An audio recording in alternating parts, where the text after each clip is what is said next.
Hi everyone, this is lecture 8.5, Intersections of Lines and Planes.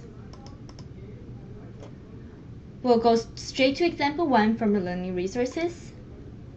Without solving, determine if each line intersects the plane. First, we have a line of r equals to 2, negative 5, 3, plus s of 3, 2, 1. Then we have a plane of 3x minus y plus z equals to negative 6. For question B, we have line of r equals to 1, 0, 1 plus t times negative 2, 1, and negative 4. For the plane, we have 4x minus 2z equals to 1.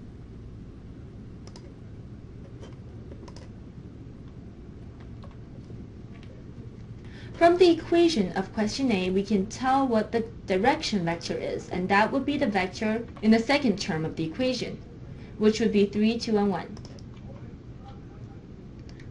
The normal vector of the plane we have to get from the equation of the plane, and that would be the coefficients in front of x, y, and z. That would be 3, negative 1, and 1. Now we have to examine the dot product. Dot of m and n is equal to 3 times 3 plus 2 times negative 1 plus 1 times 1, which will be equal to 8. Since the dot product is not 0, m and n are not perpendicular. Therefore, the line and the plane are not parallel, and so they must intersect. For question B, the direction vector of the line will be m is equal to negative 2, 1, and negative 4. The normal vector of the plane ones, again, we get from the equation of the plane, and that would be 4, 0, and negative 2. Next, we have to examine the dot product between m and n. M dot n will be equal to negative 2 times 4 plus 1 times 0 plus negative 4 times negative 2, which will be equal to 0. Since the dot product is 0, m is perpendicular to n. The line and the plane are parallel and can either coincident or distinct. In order to find out whether it is coincident or distinct, we have to test a point, any point, which lies on the line, so it's easier to pick an easier point like 1, 0, 1, and determine if this point also lies on the plane. On the left side, we have 4 times 1 minus 2 times 1. The left side is 2, and the right side is 0. Therefore, the left side does not equal to the right side. The point 1, 0, 1 does not lie on the plane. Therefore, the line and the plane are parallel and distinct. If a line and a plane are parallel and do not intersect, it is reasonable to ask how far apart they are. The shortest distance is the perpendicular distance.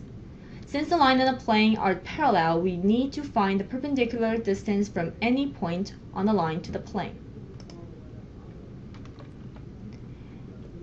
In example 2, we'll figure out how to do that.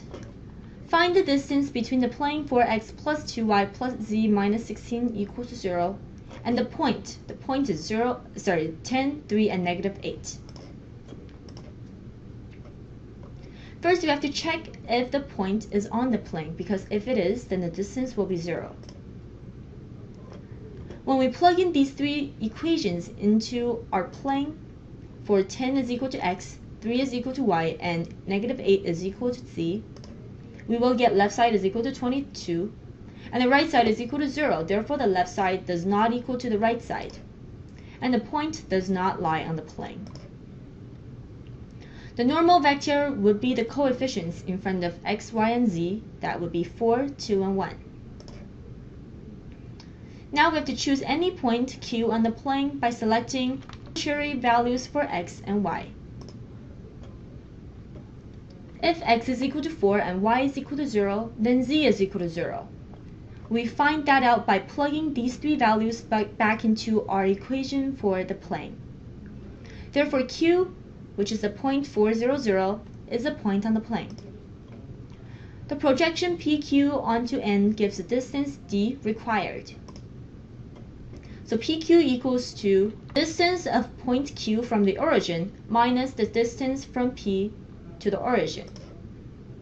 PQ will be equal to -6, -3, and 8. Distance is equal to the magnitude of the normal dot PQ over the magnitude of n. That will be 4 to 1 dot -6, -3, and 8 over the square root of 21, which will be equal to 22 over the square root of 21. The distance will be equal to 4.80. Therefore, the distance from point P to the plane is approximately 4.8 units. And that's the end of this lecture. Thank you guys for watching.